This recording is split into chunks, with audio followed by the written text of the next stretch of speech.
One's a Chiefs fan, the other's a Pats fan, and together they make Primetime Dimes. What is up, my fellow football fanatics? Welcome back to Primetime Dimes, your weekly source for surviving the offseason and breaking down the headlines during the season. I'm one of your hosts, Chelsea, and with me today is my co-host, Milton, and special guest, fellow Pats fan, math whiz, Spencer is here. Hey, Spencer, welcome to the show. Hi, guys. Woo! Thanks for having me on. Love having you here. How are you doing? Pretty good. Long-time listener, first-time contributor. Heyo. First of many, hopefully. Yes. Spencer went to university with us, and that's how we all became good friends. So thanks for coming on the show. I'm excited to have you. I appreciate the backup. Yeah, I'm not too happy about being on here with two Pats fans, so we'll see how this goes today. But I am personally not well versed in sports betting, which is the topic for our episode today. So Spencer is here to help us out with that. I know Milton has some extensive background in sports betting, so it should be a good episode.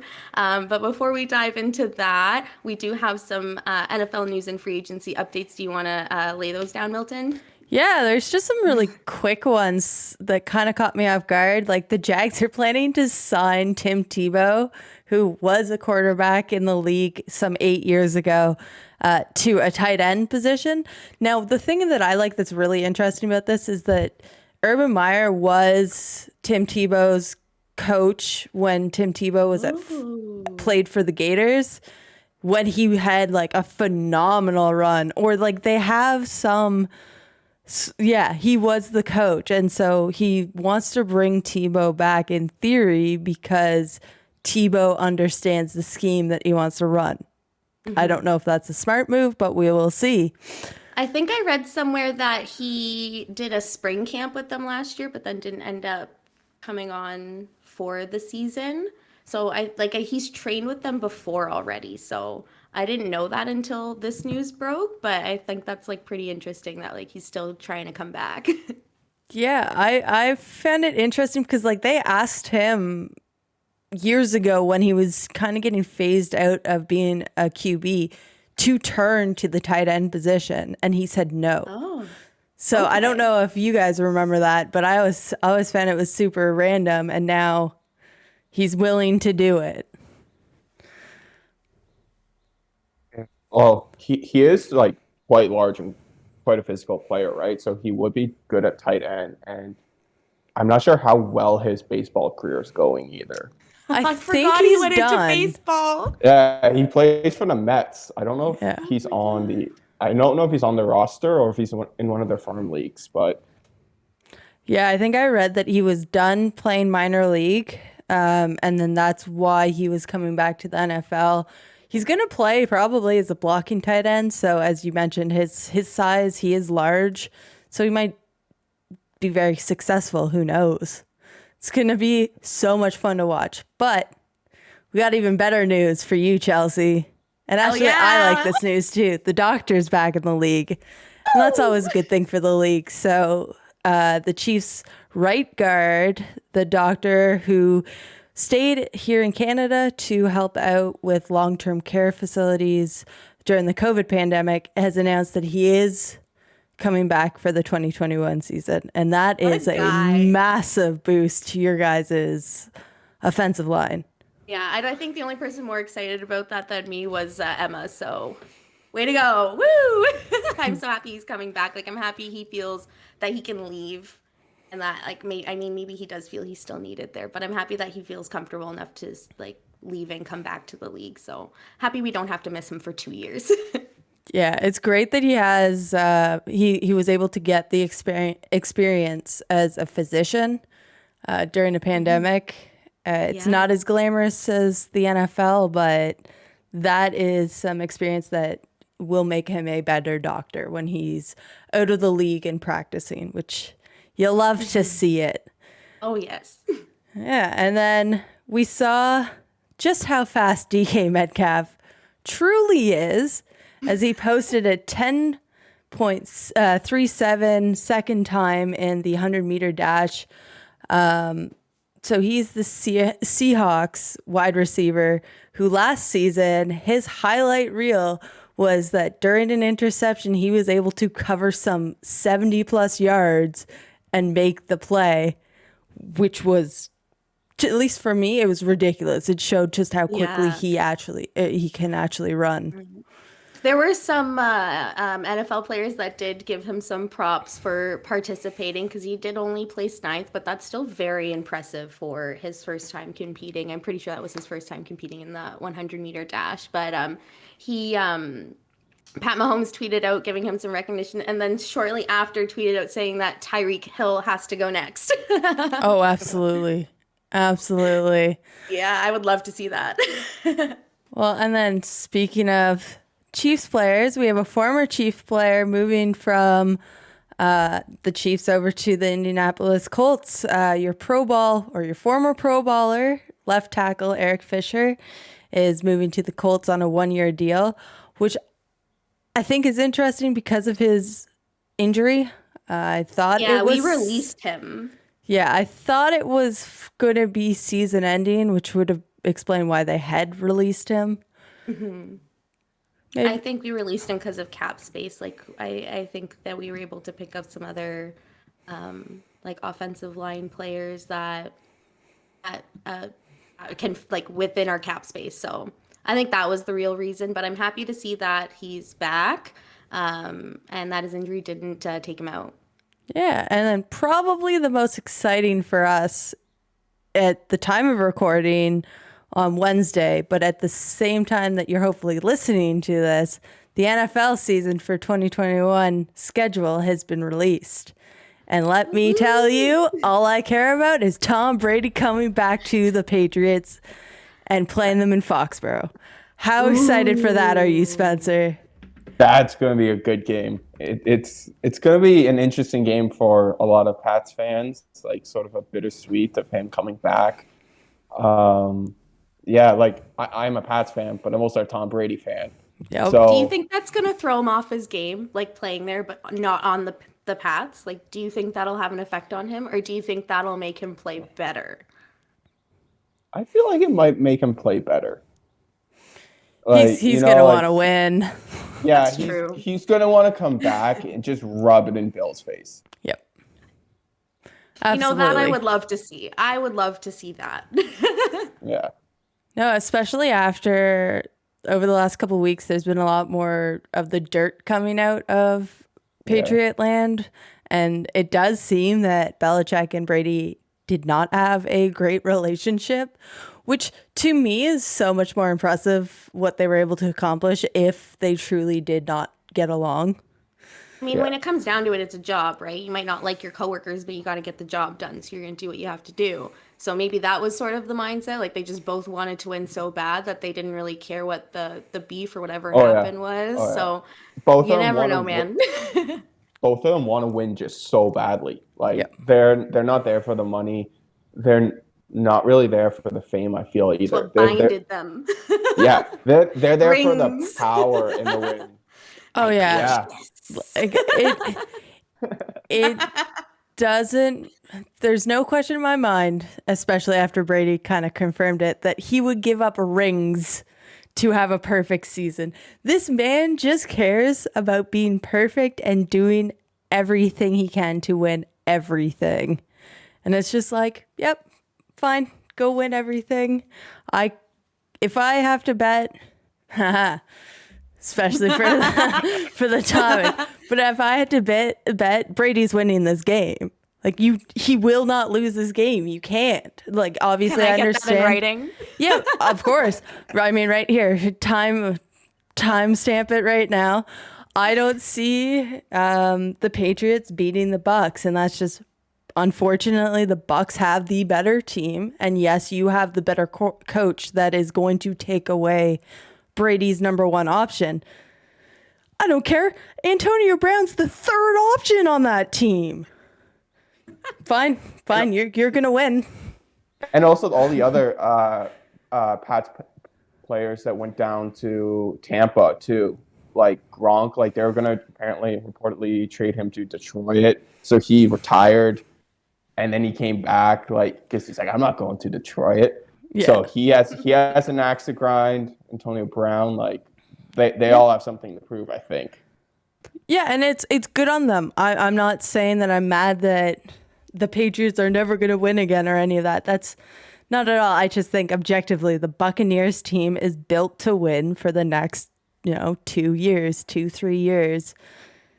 And Barring the Patriots are working towards it. They're working towards it. Who knows? They'll probably be playing Mac Jones by that point in the season. So Mac Jones versus Tom Brady. that would be a hell of a headline, and I would be cool with that. Now, if Mac Jones were to win, think of the headlines after that. He would. I don't no one would ever forget that. No one would let Tom Brady live that down. No, not at all. But with the release of the 2021 schedule, we're starting to understand what the betting's going to look like, at least near the upcoming of the NFL season. I always find that the odds, well, they're constantly changing. You get your first true glimpse when you get the times, where they were playing before, how they were playing before. I always look at the bets for the upcoming season, see if there's any early ones I want to place. I always do that at the start of the season being released. You think about it this early? Well, yeah, What? but as I'm sure we'll get into later on, I don't only bet the NFL, That's fair. and I am very regimented in how I bet and how much I bet and why I bet. So yeah, I do look this early to see, because if there's a bet that I like and I place it, then I know I can't place maybe another haphazard bet in another league. Okay. But yeah. I am ready for my crash course into sports betting. I have never betted on a sports game money-wise. I have lost a couple of bets that didn't involve money, and they were not fun. But money-wise, I don't think me and my stepbrother would bet, because he's a Rams fan, so we would bet $20 every time they would play. So I lied. That's the only time I've bet, but that was between me and my stepbrother. But Spencer, do you want to let us know how betting works? Sure. Yeah. So there's 3 essential systems of betting we have. So we have a fractional betting, which is sort of British system.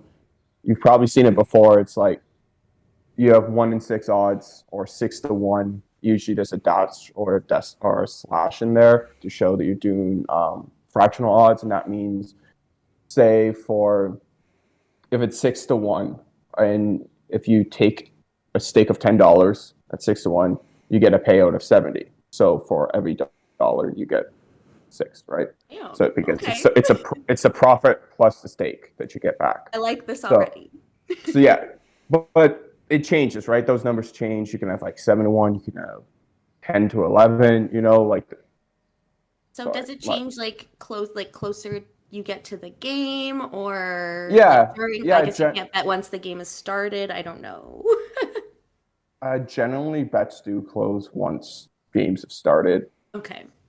But yeah, it generally gets closer to a more exact number the closer you get to the game, because then at that point okay, so such and such are playing on the roster. This person's not playing. This person doesn't play in this weather. So a lot changes. You have decimal odds, which is the next system. It's one that's found more in Canada, Europe, stuff like that. So it's just it just tells you what your payout is. So if you put $1 in, it's 1.3. Okay, you get 30 cents back, right? So that's the second system. And then the third system, I don't like. It doesn't make any sense to me. It's the American odds system, which has positives and negatives. And if it's a negative, it's more of a sure win. So it's actually based on what you need to win $100, of how much money you need to put in to get $100. That's so confusing. It doesn't. What? It's like them using the wrong way to measure. Yeah, America backwards as always. I don't understand them, but They yeah, like to be different. yeah. So those are the three different betting Okay. systems. So in And then, Canada, oh yeah. No, no, no, go ahead. yeah. So I was gonna go into the like parlays and the single bets. Okay. Um, so in Canada, up until well, still, you can only place parlay bets. So what a parlay bet means is that you have to win multiple events to get your payout.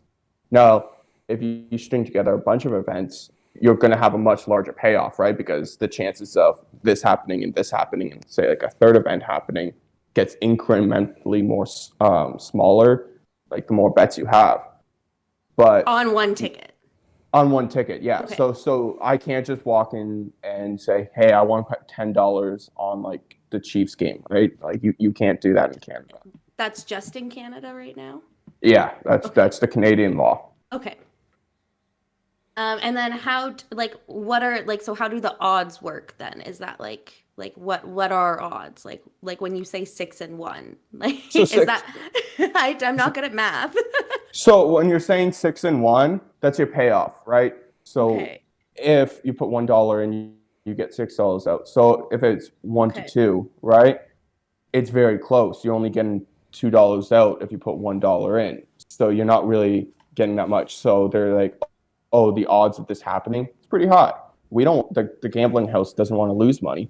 But if they increase it to say if you put $1 in, you get $10 out, then the betting house is saying, okay, this isn't going to happen, or there's a much lower chance of this is happening because we're going to give you more money if it does, right? So they're more Mhm. confident that the event's not actually going to happen or the game's not going Okay. to win, right?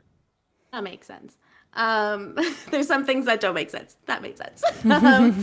And then like for you specifically, like what makes a bet worthwhile? Like I don't know, I don't want to say like what draws you to a bet because that sounds like too spiritual. What Like what like if you see something, what would make you be like, I want to put money down on that? um a sure wins, Okay. something that I'm like, okay, this is gonna happen, right? Like if the Chiefs are playing, I don't know, a really crappy team, let's go like the Bengals or somebody like that, right? Yes. Joe Burrow is also my guy, so like rip him. Just put But them under the bus, why don't you? hey, it's not a good team. No way to look at it. It's Some not. great players. Not a good team. They No, try. They terrible. try. Anyways, so like that's probably a really good bet because there's a Mhm. really good chance the Chiefs are going to absolutely crush them. Sometimes we know some players don't do very well in certain weather, and so like one of the examples I think was Cam Newton was going to be playing against, I forget who it was, but he was going to be playing in the snow, and he's never played in snow before. Oh. So yeah, he had never played a game in the snow. So I looked at that and I'm like, there's a good chance I'm going to bet against Cam. He's not going to have a good game. He doesn't really know how to maneuver in the snow because the traction's different, right? Like Yeah. everything's different in that condition. So I'm going to bet against him. So you sort of have to look at that situation, and there's some things that are sure wins that just end up not working out, right? Like so really depends, and really depends on a person's risk level. Like if a person is really risk adverse and they're like, oh, I don't want to lose any money, then you shouldn't bet. But if you're like, okay, like I don't care losing some dollars and stuff like that, then maybe bet on something a bit more risky. Really depends on the Yeah. person. And with saying that, how has your overall betting history gone? Can you say like you've had more wins than losses? Are you a good guesser? Um, no, I'd probably say I break even most of the time. Like Okay. I'm not I'm not gambling or betting on any games to make money. There are some people out there who that's what they do. They gamble on it to Yeah. make money. I gamble on it. I'm like, I think this would be funny to see. I sort of want to like will it into existence. Let's put some money down on it, right? So like I just break even. It's just more fun. And Mhm. and one thing with it too is that when you're gambling on something, you get way more involved in the event. You could be, if you're gambling on a random game or something like that with players you don't even know, you now know every single stat about these players because you're like, I don't want to lose money. So you get way more into the game than if you just watch a game passively. Yeah, that's how I feel about playing fantasy because it really got me in, like watching other teams because now I have a player in the game and I'm like, well, I want to watch him get some points for me. And then Milton, how about you? How's your betting history? Oh, it's good. But namely because I have precautions set in place to ensure that it never gets too bad. That's good. So as we'll talk about later, is obviously gambling, or with betting comes the risk of gambling addiction. And that's something that I've been extremely cautious of and ensuring, both by looking at my family history as well as looking at the science behind addiction. I do understand that chemically my brain is more designed to favor addiction. So I knew before I ever even wanted to place a bet that I had to set my limits. So for instance, I have a different bank account, which everyone always is like, oh, that's heavy hitting. That's like, you're really hard into it. It's like, no, I put my $50 in there to start the season. In the case, it's normally the start of the CFL. Granted, I don't necessarily bet on the CFL, but that's when I would just start. That was when my seasons kind of started in my head. It felt natural. So I'd put $50 in and I'll bet. And if I get to $0 and I'm only halfway through the NFL season, that's when I'm done. So you have like an allowance for betting. Yep. And I don't inject more. Now, if I'm up heavy, I don't necessarily turn around and bet more massive bets afterwards. What I'm more likely to do is, let's say I won and now my $50 has become $250. I might withdraw the $200. Sometimes put it towards bills or something responsible, or sometimes I'll put it towards a pair of shoes, a jersey, something. Treat yourself. But yeah, I will never inject money from my personal accounts into this betting account because then things get dicey. I like that you have those boundaries set up, and I encourage all of our listeners, if you do gamble, to set up boundaries. Yeah, know what you're willing to lose, and that way absolutely. when you lose it, because unfortunately, more often than not, you're set up to lose. But it's the same thing when it comes to going to the casino. The house always wins is a cliche for a reason. So that's kind of my history with betting, but it's been fun. Nice. And then my next question I had for you guys is there a sport that you bet on like more than others? Because I think both of you bet on like multiple different sports. Like, would you say you bet like more on soccer, more on football? I don't know if either of you've ever bet on a horse race, but Spencer, have you ever like what's the most oh my God, I'm losing my track of what? It's a Monday, right? It's Monday for us. Jesus. What sport do you bet on the most? There we go. Water polo, 100%. Please tell me that's a joke. Yeah, of course it's a joke. Like, what? That's a thing? No, I don't. Probably there's somebody out there that will take that bet. Someone's just like, yeah. Water polo. No, if anything, baseball. Oh yeah, Okay. okay, that's fair. That's fair. I like baseball the best. It's my favorite sport. I actually like baseball much better than football, but I know, right? Sacrilegious on this podcast. Get this heretic out of here.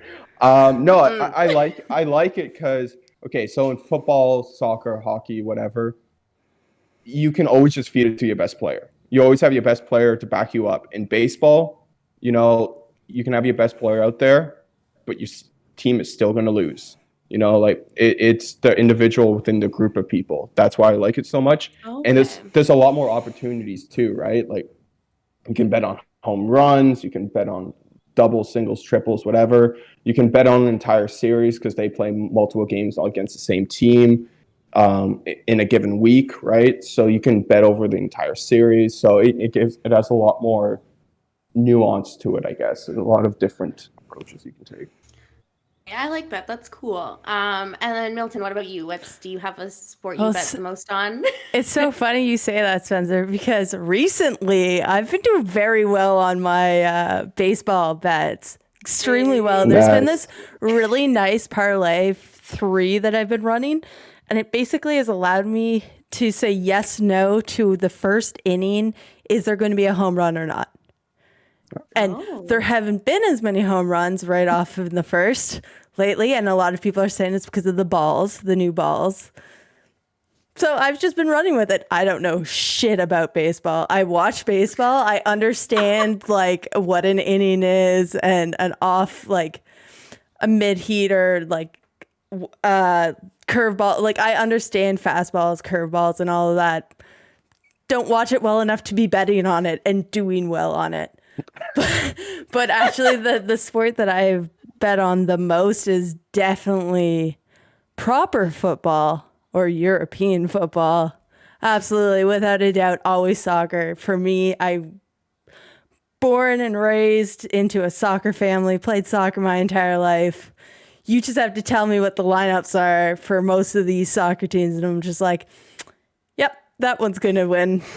That one's good. So that one I tend to bet on, and it's just because of familiarity. I understand what's happening. Okay. And then another question I wanted to ask you guys. I don't want to necessarily know the amount, but like, what was the best bet you won? Like maybe it was like you bet on it thinking it wasn't going to happen, and it did, or like, you broke the bank winning this one. And what was the worst bet you lost? Like you either couldn't believe it or like you lost a lot of money. You don't have to say the amount, but I want to know, like, is there something like you bet on that like was good and something that was like really bad, like a memorable bet? Spencer, you got to think about that one. Yeah, I have to think about that one. Do you have one, Milton? I'll never forget my worst bet. And I hate that I'm opening it up. I bet Tom Brady was going 19-0.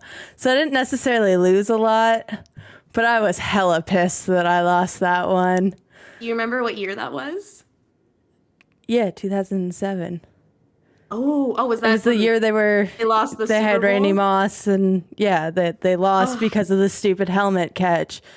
Like, it is what it is. I was pissed. I did bet on him, and it was the one time that I didn't bet against Tom Brady. So, yeah, that's the one that stings me the most. The best one I won, I don't know. It could be I put money down on the Raptors winning, and they actually won.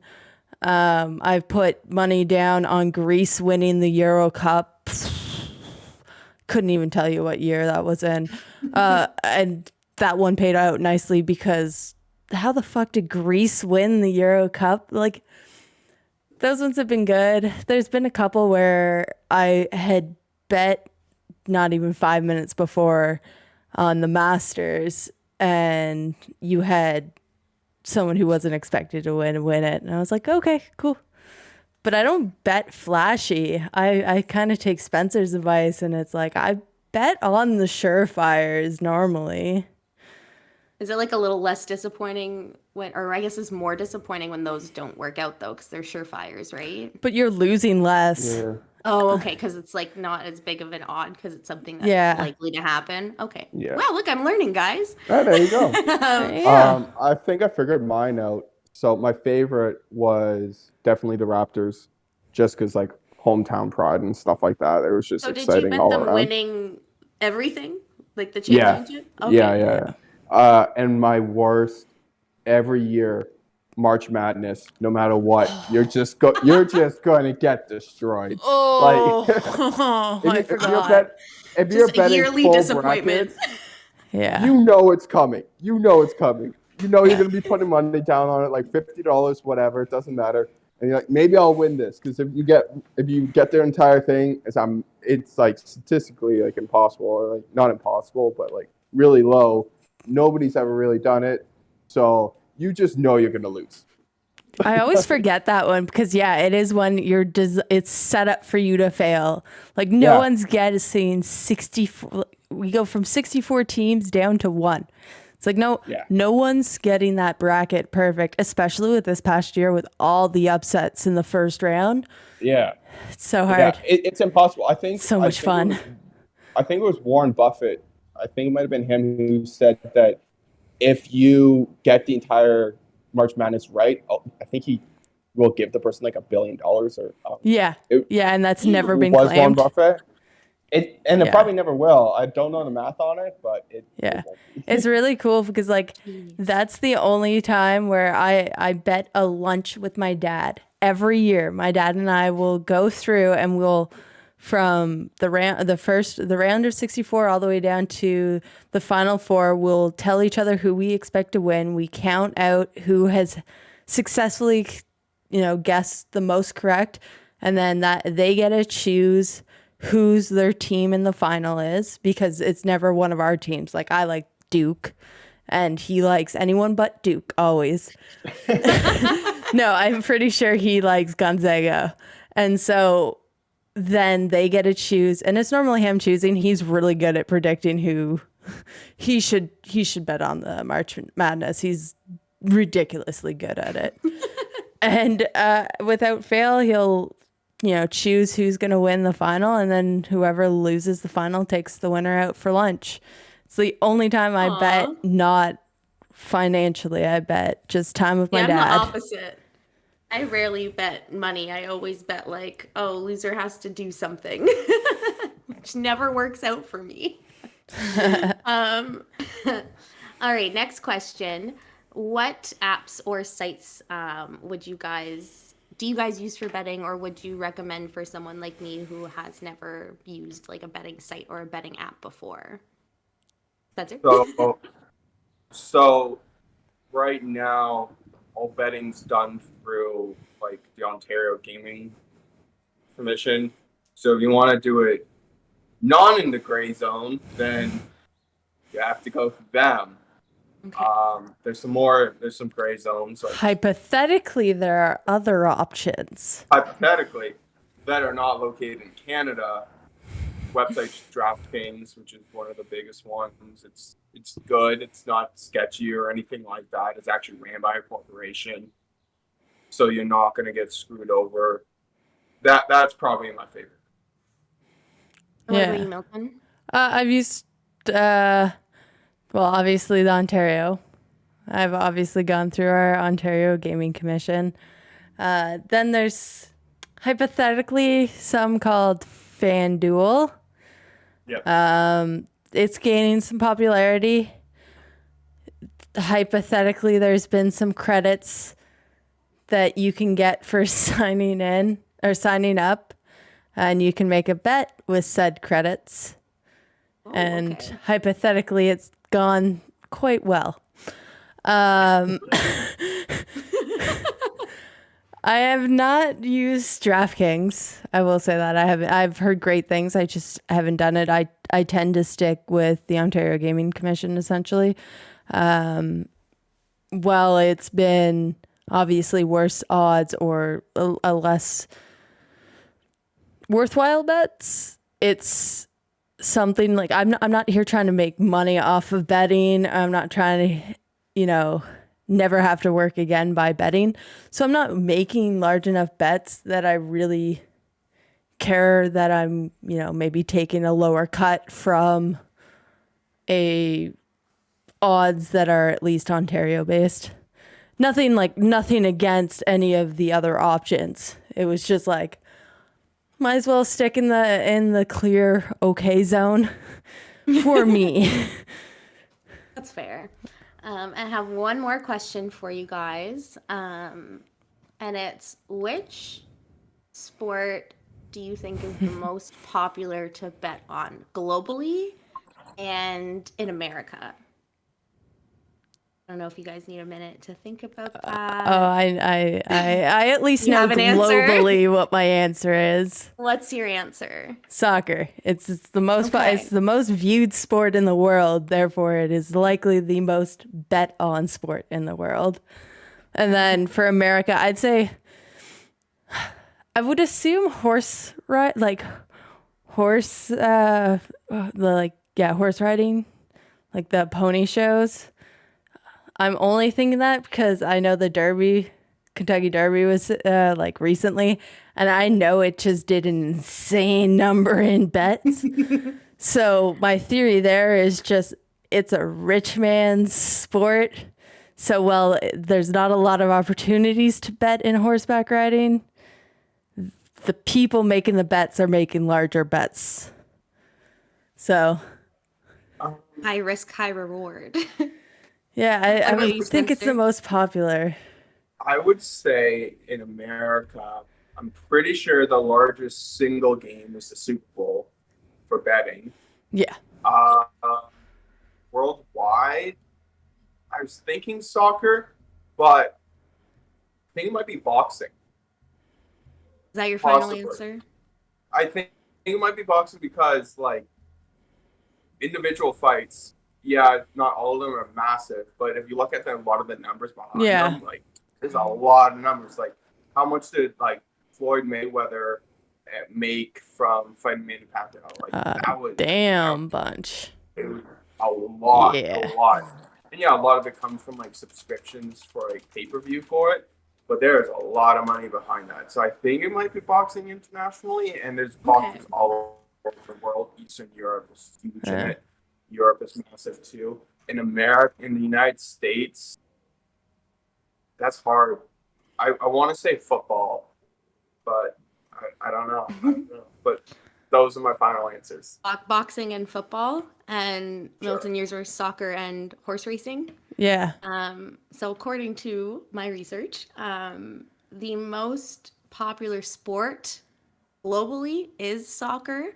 Therefore, it is also the most popular to bet on. So soccer globally Yeah. is the most popular sport to bet on. However, in America, the most popular sport to bet on is football. Okay. Yeah. And it's only these two are only in the top because it used to be horse racing for a very long time. Horse racing was the most popular sport to bet on, and it's also because it's been around for a very long time. Yeah. But it's also the like development in how gambling works and like what you can bet on, and just the technology and everything with that has pushed it over to now soccer and football. So yeah, soccer. You guys were both right on one of them. It's funny. I'm looking up why, because I knew it was going to be soccer because I remember the World Cup, brought in, I think it was the last World Cup brought in something like $130 billion in wagers. Wow. And that was just a World Cup. Granted, yes, that is the best soccer tournament or football tournament, depending on how you want to, where you're from. Ever. And I know that up until recently, Americans weren't able to bet on things like the World Cup. So now they're going to, and all of the projections are like, this is going to be insane how much money is wagered at the 2022 Qatar World Cup. So this will be fun. This will be fun. I can't wait for the World Cup. It's going to be the time that we talk about football that isn't football. And then moving into sort of, I guess, betting and gambling in video games. There's been a lot of talk about, I will talk about specifically Madden 2021, but also other EA Sports games that include, so Madden 2021 includes Ultimate Team, which is paying for a player pack or football cards to acquire certain players onto your team. Would you consider that a form of gambling or a form of pay to progress? And do you guys think that there is, what kind of concern this would bring about young people playing and buying into these player packs to get ahead? I mean, Yeah. both of us were shaking our Yeah, heads. whoever So wants to go Spencer, first. you go ahead. Yeah, like definitely it's gonna entice younger people into a gambling environment, even if they don't outright say it's gambling. It's still gambling. Like, you're still buying these packs, and they say there's a chance there's a chance you get this Patrick Mahomes card, so you can have Patrick on your team. Oh, you don't have to pay to get him, or you don't have to pay to get those credits to get those packs. You can work in game to get the credits, but the amount of time that you have to put in and grind to get those credits, it really makes it The worst. so much more enticing. Yeah, you feel coerced into playing. Like, I don't play Madden. That's a different story. Not a great game in my opinion. But like in other games I play, like, yeah, the microtransactions are all over. Like, that's how they make their money. Before I came on here, I read a report. EA alone made like $1.5 billion last year from What? microtransactions. Oh my Like, god. It's a huge amount of their revenue now is having these microtransactions in the game. Now, the people who are spending money on them, it's not even a very large percentage of the players. It's a very, very small amount of players who are supporting this, but they're the ones who are more susceptible to gambling addiction. And you know, like, some people spend thousands upon thousands of dollars just to buy these packs. And there's not even a good chance. Like, it's a very minute chance they'll get these players that they're looking for. So it definitely is a form of gambling, in my opinion. And there does need to be some mechanism for them to not push it on children, because that's major player base are children. So they need to do something, but who knows? And like they look up to these players, right? So like they Yeah. will want nothing more than to have them on their Madden team. So of course they're gonna go and like beg their parents to buy these player packs for them. So like it makes sense, but it's like, yeah, it's definitely a gateway to gambling like further down the road and possibly addiction. Well, and then when we look at science alert, so when Nerd we alert. look at studies that actually evaluate this, you can see that in adults that are demonstrably addicted to gambling, the regions of their brain that fire, so the ones that are active, the ones that are like, oh, I'm doing something, are the same in the kids that are opening these packs. Both online as well as like Pokemon cards or Magic cards. You have these kids that they want something, and that, be it the shiny Charizard or Pat Mahomes or Lamar Jackson, like any big name player that you want in Madden, in literally any of the EA games they put out, even Battlefield, which was Star Wars. You have, or Battlefront, sorry, with Star Wars characters, like they consistently put in loot boxes and these microtransactions to kind of play as players that you want to be as. And we know from science that these kids are still having that same thrill as a gambler has. And they're too young. Your brain's still developing until you're 18 to 21.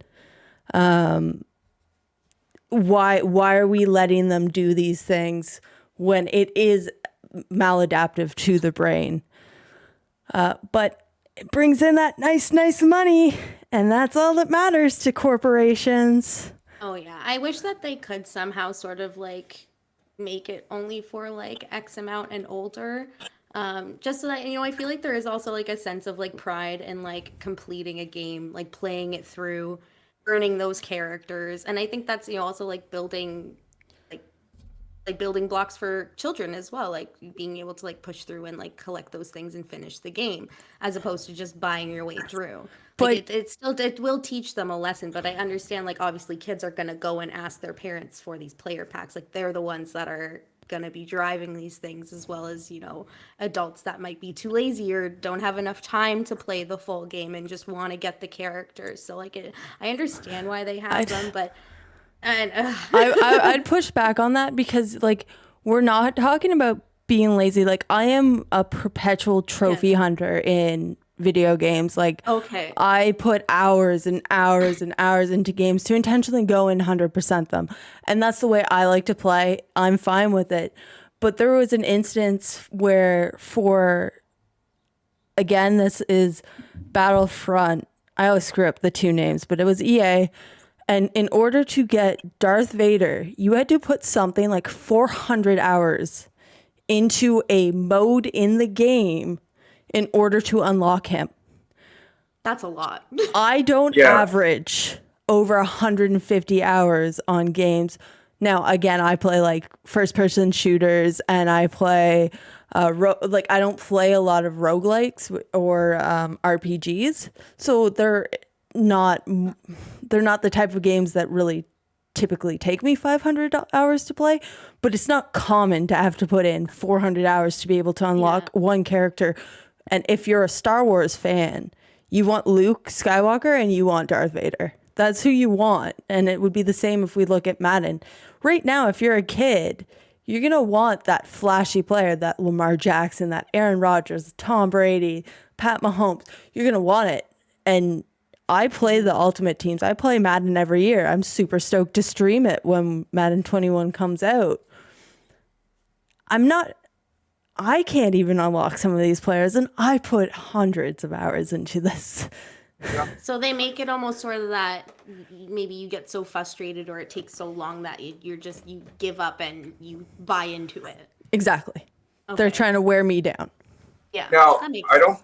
don't play Madden, but are there ways for you that you could earn that character? Say you do like certain moments, so you make like a certain pass in the Super Bowl or something like that, or you relive historical moments of sports. I know, like I don't play Madden, but one of my favorite games is MLB The Show, and yeah, you can go and buy these packs with all the characters in them, or there's other options. You could go and you could do certain events. You know, they send you back to like when Jackie Robinson was playing, and you have to like hit certain home runs and certain like memorable games.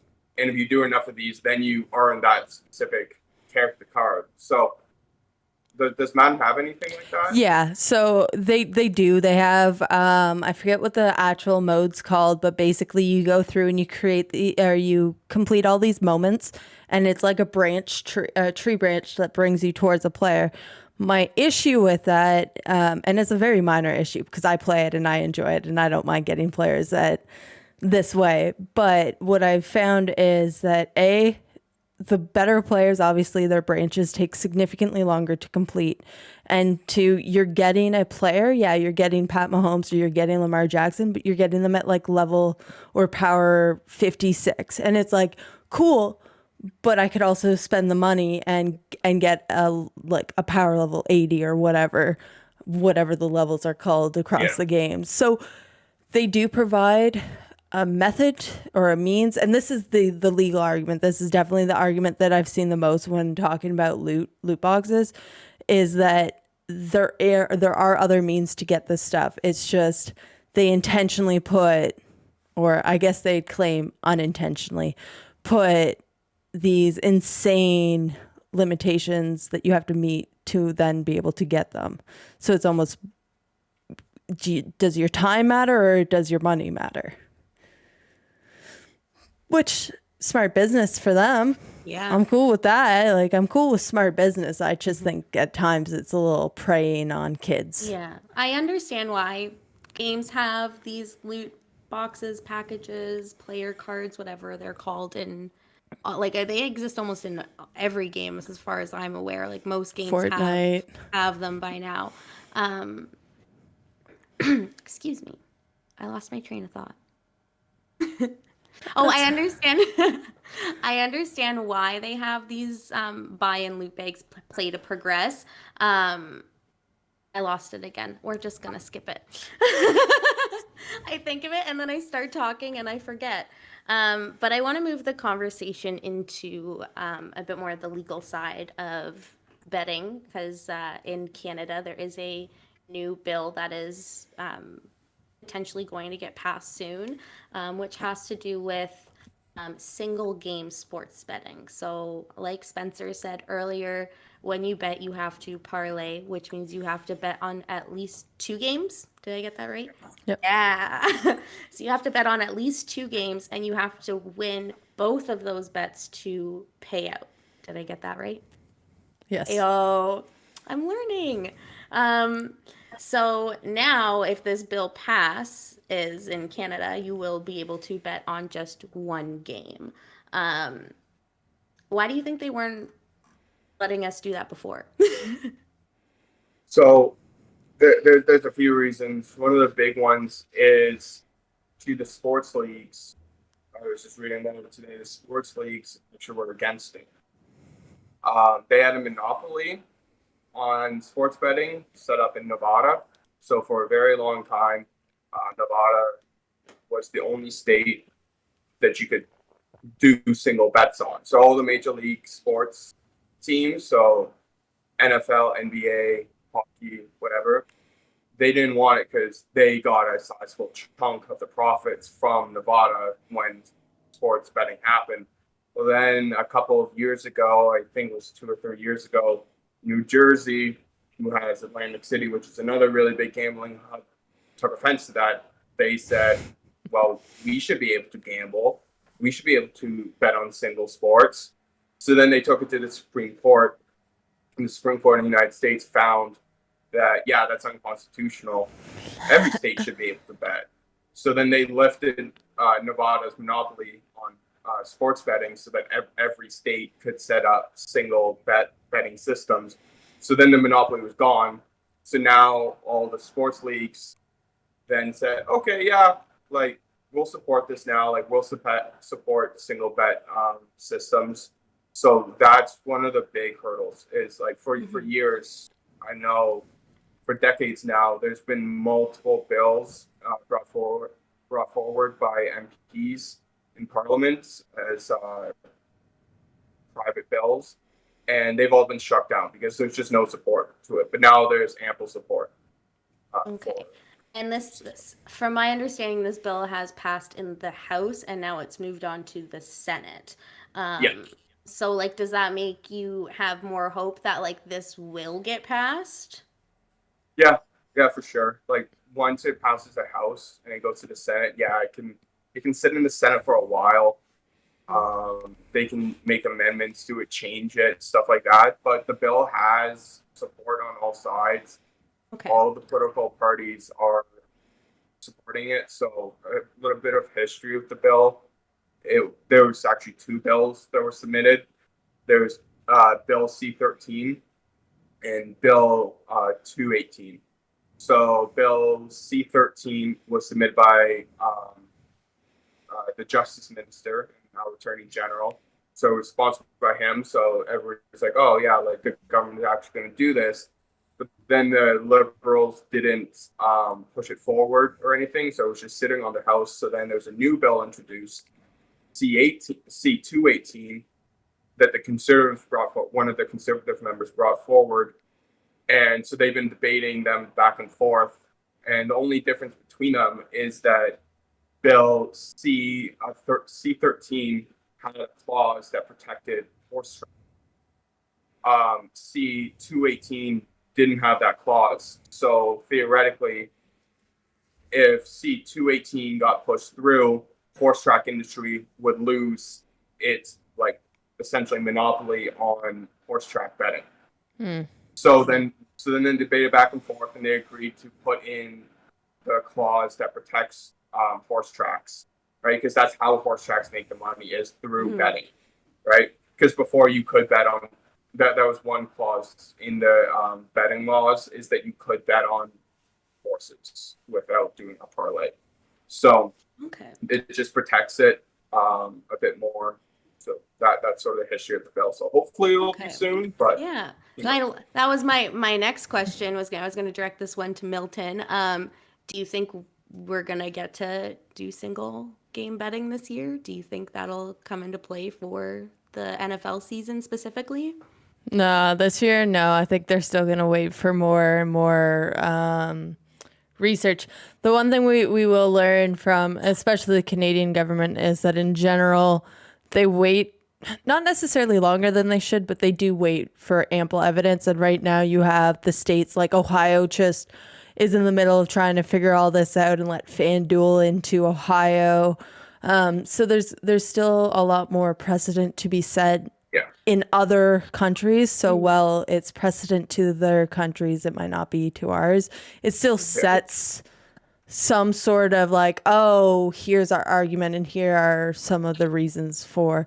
So I think, yes, there's still just too much to know about it. But personally, and this is taking the conversation slightly different, and I would like to know Spencer's opinion on it. It's like, I don't think it's going to change much about how I personally bet. I like the parlays. I don't mind having to bet on multiple games, but I'm betting surefires too. So I actually have not had too hard of a time winning my bets recently. So is it going to change how you bet, Spencer?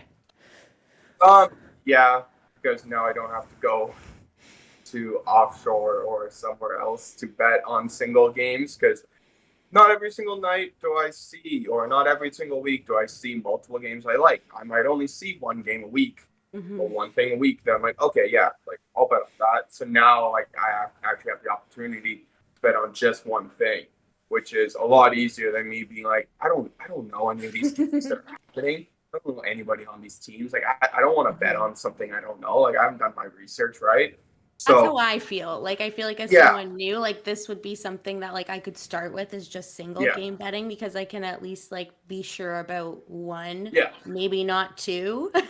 So I think I would be excited for something like this. So also with the bill, it's not just a clear like, oh, now any company can set up.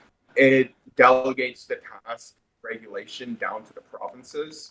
Oh. So now the provinces then have to figure out within their gambling framework how to set up these organizations and how to do it, right?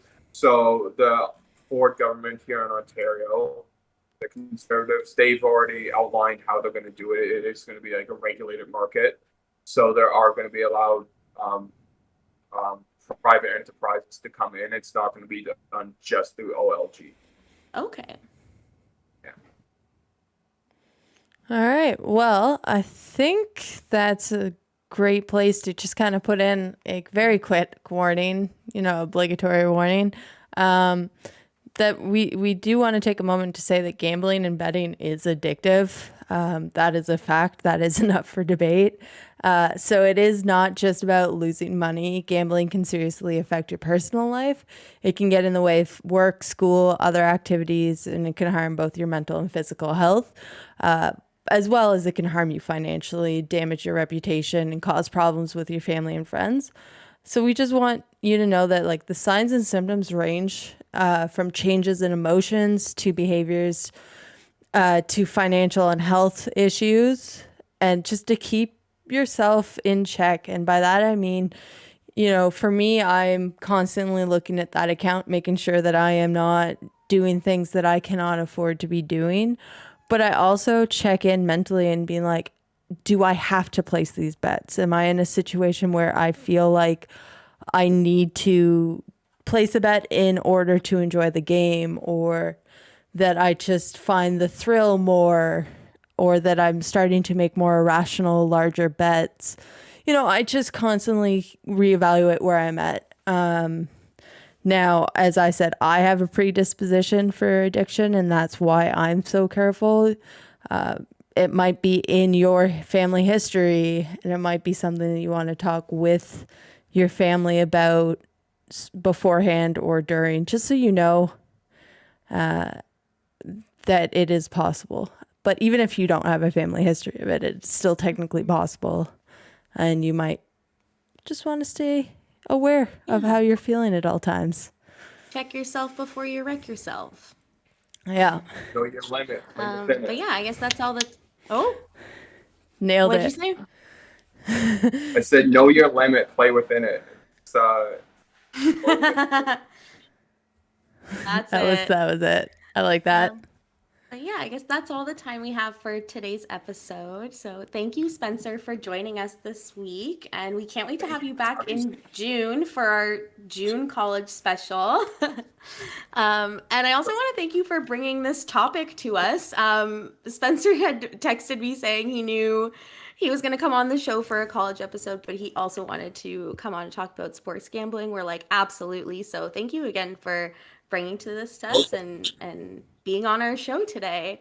And so next week, we're going to talk about what the 2021 season is going to look like during its second season in a pandemic.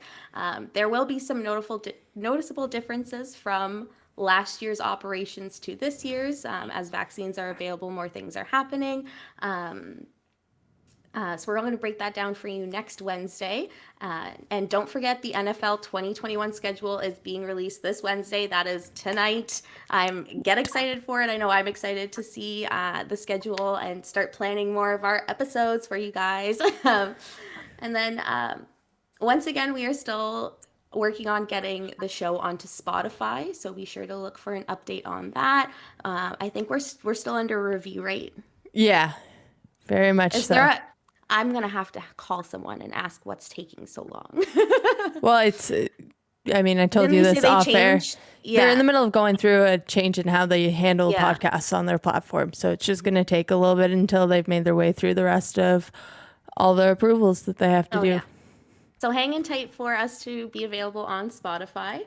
And don't forget to like, comment, subscribe, share, follow us on Instagram. Let us know your thoughts in the comments on sports gambling. If you have any funny sports betting stories or anything like that, we'd love to hear from you guys. And again, we do want to remind everyone before we end today's episode, gambling can be addictive. Please know the signs. Check in on your friends that do bet. Check in with yourself and make sure you're getting help if you notice that things start to get out of hand. There's no shame in asking for help. And we are also going to include some resources for gambling addictions in the description for the episode for you guys if you want to look over any of the signs and symptoms, or if you are looking to get help, we'll have some resources for you to reach out there.